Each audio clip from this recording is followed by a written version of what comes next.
What's up everyone? Today we're going to do a comparison video on the Humminbird Helix versus the Humminbird Solix.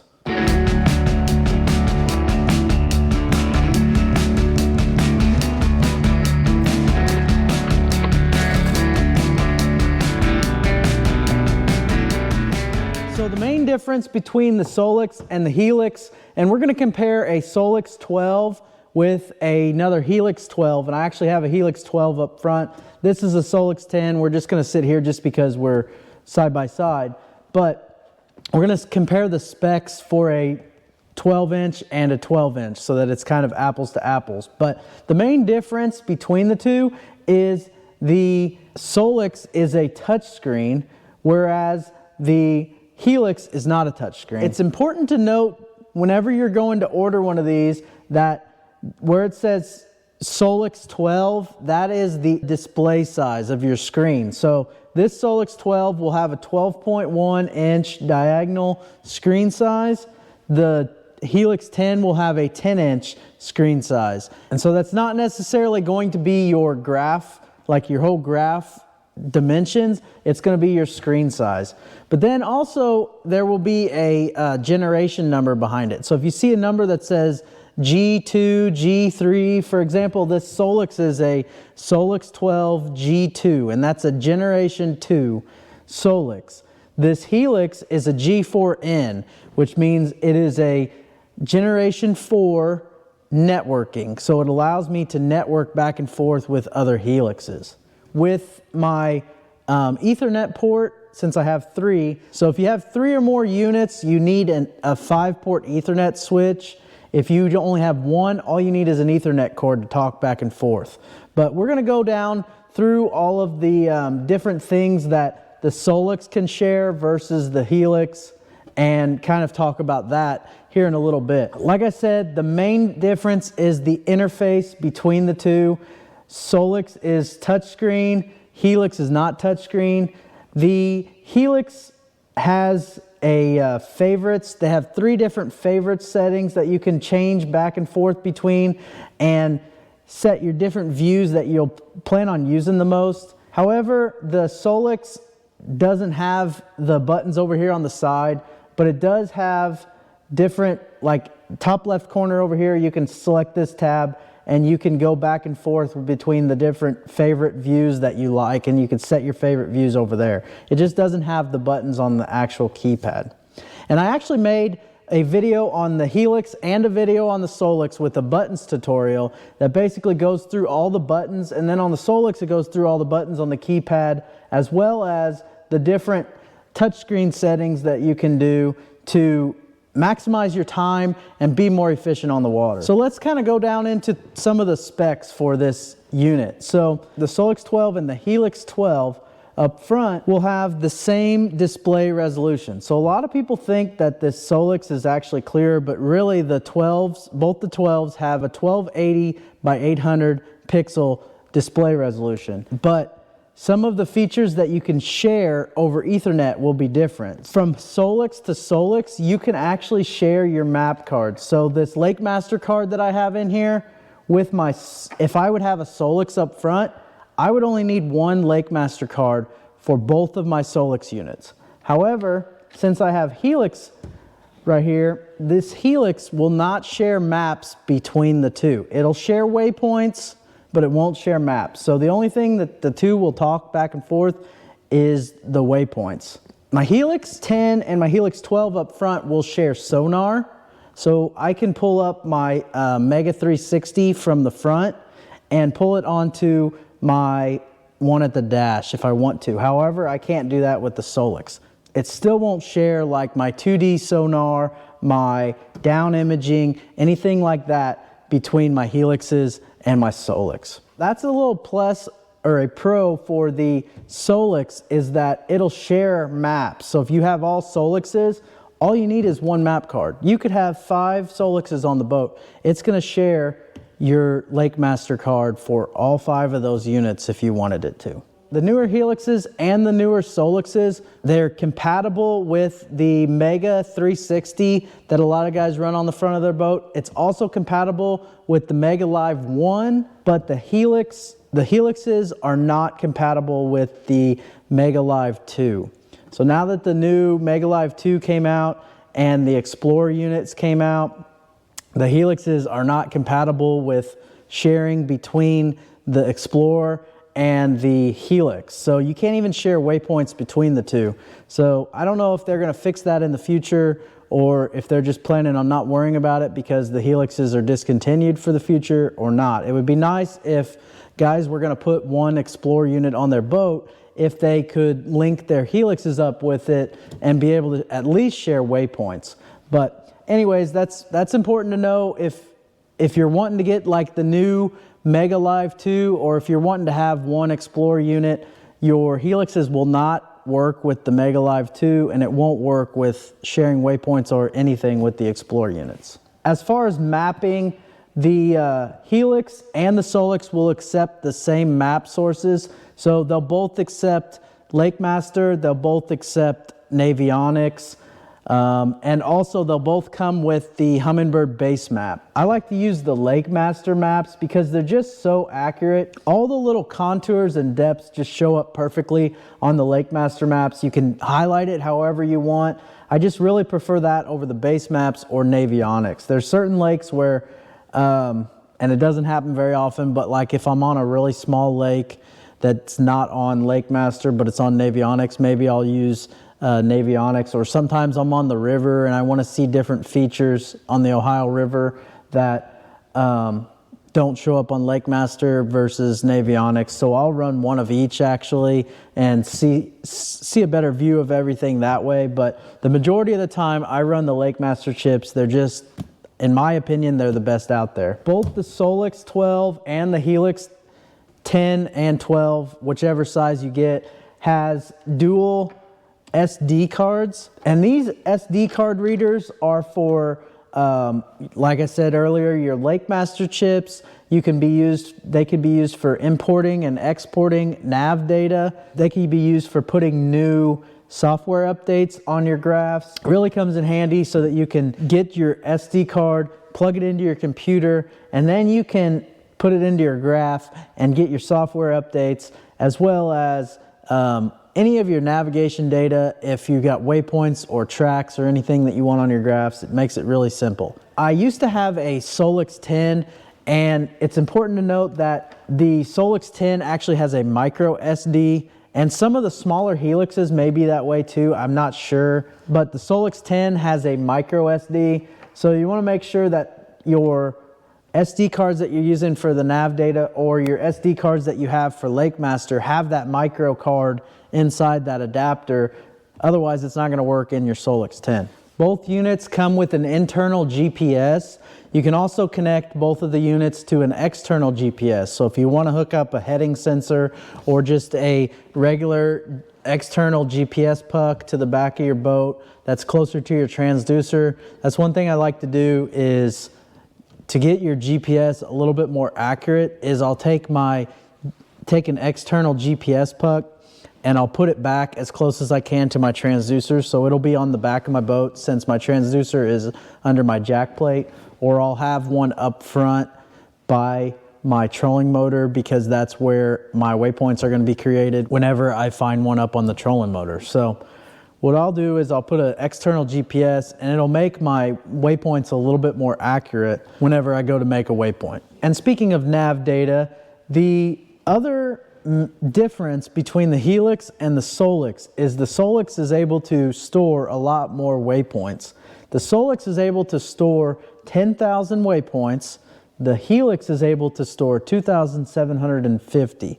So almost 4 times as many waypoints can be stored on this Solix. They're both able to store 50 saved tracks of 20,000 points. So the tracks, they'll be able to save the same amount. However, the waypoints on the Solix, it's able to hold almost 4 times as many. So the Solix has a lot more options as far as waypoints, and you can select the color as well. So as far as icons, they have 5 different categories that you can go through, and it's got 20 different options for each category. So you got anything from brush piles, rocks, a mound like a hump, Christmas tree, weeds, And I don't know how well you can actually see those, but then you can go into the fishing one, and it's got all these different kinds of fish. You have a couple different species, but just different shaped fish. Navigation, it's got a whole another 20 of them.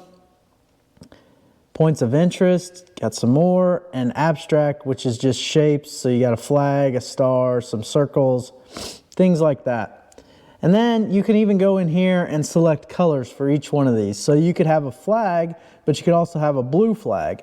And you could set it to be one thing means one thing and the next means another. So a lot of times what I'll do is red will mean rock and orange will mean a type of wood, so like a stump or a brush pile or anything like that. And I color code my things, so if I'm running down the lake, I know right away if that's rock or wood or whatever that is. I don't have to second guess myself or think about it too hard. Now with the Helix, the waypoints for the Helix, you can't change the colors on them. So if you look here, you'll see that it has different categories, and you can go through the different categories, or you can just select all. And there's plenty of waypoints that you could select from, but like I said, you can't change the color. So there's enough waypoints to do what you want to do with it. Like you could do rocks, you could do a caution, you can do different style fish and things like that. But I won't have the color-coded icons whenever I go down the bank. So that's just one kind of advantage that I like of the Solix. Honestly, I kind of like the icons of the Helix better, but I like being able to make them blue, red, whatever color I want, and kind of color-code it whenever I'm driving down the lake. I can see where everything's at, and it's all just creates a big picture of everything I need to see for that day on the water. When they initially came out, I thought the Solix was going to have more of a power draw than the Helix, but the power draw for the Solix is 2.7 amps, and the power draw for the Helix is 3.2 amps, and obviously that's the Helix 12. The Helix 10 is probably a little less. I didn't look that up. I was just comparing the 12 inches to the 12 inches. So 2.7 for the Solix, 3.2 for the Helix 12. And as far as sonar, they can both do the same sonar. They have different transducers. So the Solix has its own special transducer. The Helix has its own special transducer. So if you have a Solix transducer laying around or something in the garage, it won't work on a Helix, and vice versa. But it has a different transducer, but it's still, as long as you have like a Helix Mega SI, which is mega side imaging, that will work for side imaging with a side imaging transducer. If you have a Solix Mega SI, then you will have side imaging as well. So if you have the SI version of both of them and you have them side by side, they both can have side imaging, down imaging, and 2D sonar. So they basically have the same sonar for both of them. The only thing is, like I said earlier, the newer Solixes will be compatible with linking with the Explorer, and they'll also be compatible with the new Mega Live 2. If that's something that you're interested in, then you may want to stick with the Solix or a new Explorer unit. But both of them are compatible with the Mega 360 as long as you have the newer versions. And I think it was either Gen 2 or Gen 3 when the Mega 360 came out. And when that came out was whenever you were allowed to, whenever it was compatible with those units. As far as navigating between the screens, the Helix has these preset buttons, and the Solix has the tab over to the left that you could save your favorites on. It's a little bit easier to customize your views on the Solixes than it is on the Helix. So with the Solix, you can basically customize your views and go to new view, and you can kind of set all this up and customize it to your likings, whereas the Helix, you kind of have certain views that you have to work with. You can adjust like the width of each view, but the Solix, you can say, I want that set up with a chart up there and side imaging and down imaging, and you could save that view and it can save as a favorite. So it's a lot more customizable than, say, the Helix. The only thing you can really do is adjust the split position on there, and that's not nearly as customizable as what you can do with this Solix. For more details on how to create these views and stuff like that, I'm not going to go into it too much, but for more details on that, you can check out my buttons tutorial. I made one for the Helix and for the Solix. As far as connections, the Solix has 5 ports on the back.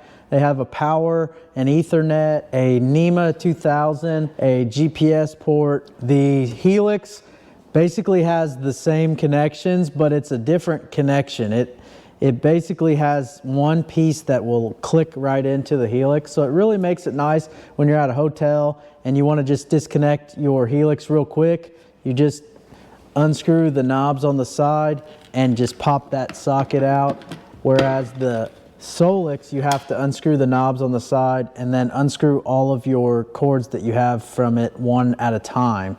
The Helix is just pop out all the cords at once, and that's kind of really convenient whenever you're taking your graphs off at the end of the day. As far as price, the Solix is a little bit more expensive. The Solix 12 is $3,199. The Helix 12 is discontinued, but it is $2,699. So it's about, what is it, $500? Yeah.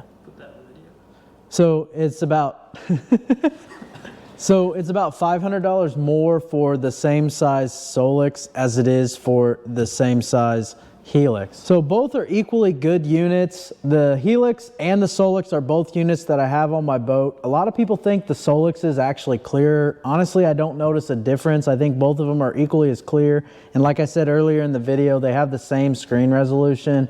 So that's not really an issue.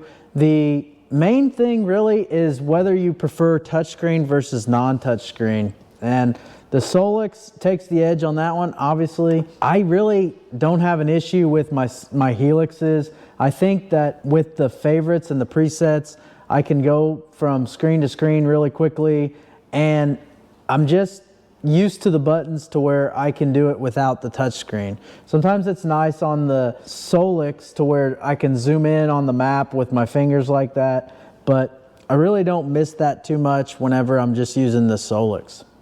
Another thing, like I said, is that Helixes are a lot easier to remove when you're at a hotel or something like that, so that's definitely a pro. This is kind of frustrating sometimes because I'll basically undo the knobs on the outside, same as the Helix, and then I'll have to remove the 4 cords off of the back, which isn't that big of a deal, but it's easier to just push the 2 ends off the Helix and pop it out. Another issue that I've had with the Solix is, and my buddy Blake has this issue a lot whenever he borrows my boat, but basically what will happen is if I'm idling down a flat and I mark a waypoint on like a stump or something, it'll take a little bit. There's a little bit of a delay, and I don't know if it's the processor or if my graph is a little bit old or I have too many waypoints or what, but it'll kind of slow. It'll be slow and sluggish whenever I make that waypoint, and that could possibly prevent me from missing other stumps or other brush piles as I idle across that flat. Whereas the Helix is a lot, in my opinion, the Helix is a lot faster at creating those waypoints. They'll be there, pop up on the screen, and it doesn't have that delay like I have with my Solix. All in all, if I had to choose between the two and the Helix wasn't discontinued like it just recently has been, I would pick the Helix over the Solix. And mostly because I feel like it doesn't have that sluggishness. It's a lot faster. I can do everything I need with the keypad. I don't necessarily have to have the touchscreen, and it's a little cheaper. I really like the Helix because it just seems more efficient for me when it comes to making waypoints and stuff like that. I'm really excited to see when this new Explore unit comes out. It looks like it is a good combination between the Solix and the Helix. It has a lot of cool new features that I really would like to try out. So maybe in the future we'll make a Explore video as well. I hope you guys learned a little bit along the way. Hopefully this helps you guys decide between a Solix or a Helix. And like I said, I made other videos on the button tutorials for the Helix and a button tutorial on the Solix, so be sure to check those out. Thank you guys for following along. Be sure to like and subscribe, and we'll see you guys next time.